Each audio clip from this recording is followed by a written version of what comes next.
I've got the new Scalextric 24-hour Le Mans. I just can't wait to build a track and race my dad. Hopefully I win. It's so easy to make the track. All you need to do is just clip them together. I'm just adding some high bits on my track, so where the Scalextric cars just go up, carry on going up, then just come back down. So I've nearly finished the track. Just need another piece, and then I'll be done ready racing my dad. Hopefully I win. I'm going to now show you so how many laps you've done. It will appear on here. You don't have to move it. So I'm going to drive my car. See this?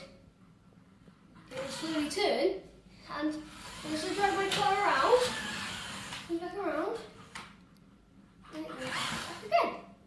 And so you go up from 0 to 49. You've got to go all the way back around to 0. First person to do that wins. I really love the Scalextric because you can build your own track. It's got sick features. I can't wait to show my friends. Oh, I'm going to overtake you a minute. I'll put it away. Slow and steady with it away.